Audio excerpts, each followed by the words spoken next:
damkar iki. Lah iki kudune damkar, nek ora damkar ya ora iso no. Few moments later.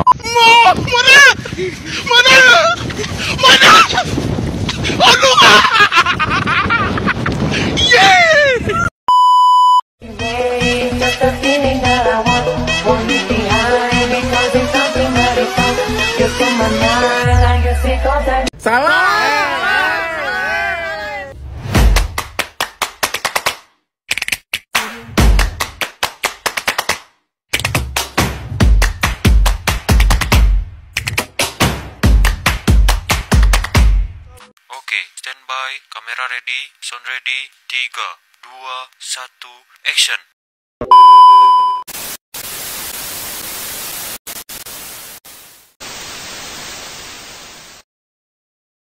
Assalamualaikum warahmatullahi wabarakatuh. Halo sahabat pendengar, kembali lagi bersama saya Irma Dasnuti dalam podcast seputar dunia Islam dan hukum.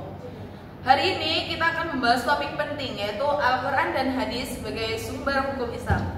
Dan telah hadir bersama saya narasumber yang luar biasa, Kak Faradila, mahasiswi dari Prodi Hukum Tata Negara, Fakultas Syariah dan Hukum UIN Sunan Ampel, Surabaya.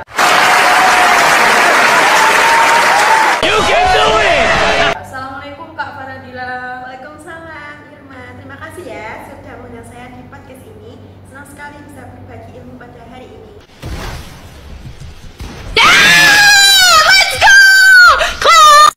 Sama-sama Kak Faradila. Langsung saja ya. Sebagai mahasiswa HTN, menurut Kakak bagaimana sih posisi Al-Quran dan Hadis dalam struktur hukum Islam?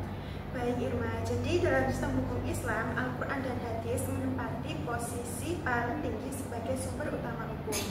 Al-Quran adalah wahyu langsung dari Allah, sedangkan Hadis adalah penjelasan dari Nabi Muhammad SAW yang menjabarkan atau merinci isi Al-Quran tanpa memahami keduanya. Kita tidak bisa bentuk hukum Islam yang utuh. Oh gitu, menarik ya.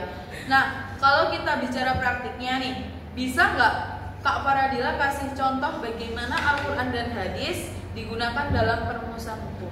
Iya, tentu saja. Misalnya soal zakat, Al-Quran menyebut perintah zakat dalam banyak ayat seperti di surat At-Taubah ayat 103, tapi tidak bisa dijelaskan secara detail jumlah atau nisabnya. Nah, hadis Nabilah yang menjelaskan bahwa misalnya zakat emas adalah 2,5% setelah mencapai nisab. Jadi hadis melengkapi hukum yang ada dalam Al-Quran tersebut. Oh gitu. Lalu bagaimana nih menurut Kakak tantangan dalam memahami dan menerapkan dua sumber ini di era modern sekarang? Tantangannya cukup besar Irma. Pertama, tidak semua umat Islam memiliki atau pemahaman mendalam tentang tafsir dan ilmu hadis. Kedua, interpretasi yang tidak sesuai dengan metode ilmiah bisa menimbulkan penyimpangan. Oleh karena itu, sangat penting kita pelajari dengan pendekatan akademis dan bimbingan ulama atau dosen yang kompeten dalam bidang tersebut. Setuju banget. Nah, terakhir nih, ada pesan nggak untuk teman-teman mahasiswa yang di luar sana dan pendengar yang di luar sana soal pentingnya menjadikan Al-Quran dan Hadis sebagai rujukan hidup? Ya, tentu saja saya ingin mengajak semua pendengar untuk tidak hanya membaca, tapi juga memahami isi Al-Quran dan Hadis dan menjadikan keduanya sebagai pedoman dalam setiap aspek belajar kehidupan. Belajar terus kritik dalam berpikir dan tetap rendah hati dalam mencari ilmu. Islam adalah agama yang rasional dan penuh rahmat. Masya Allah, luar biasa. Terima kasih banyak Kak Faradila atas ilmu dan waktunya. Semoga bisa hadir lagi di episode lainnya. Amin, insya Allah. Terima kasih juga Irma.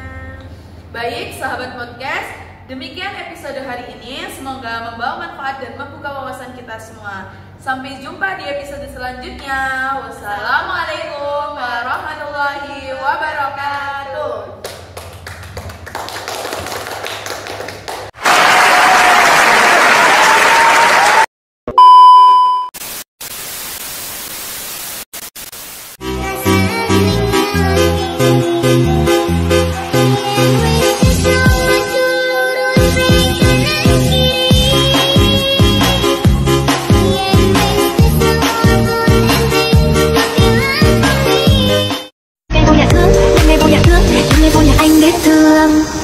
Giây phút em gặp anh là em biết em si tình, tình tình tình tăng tăng tình tăng tình tình tình tăng tăng.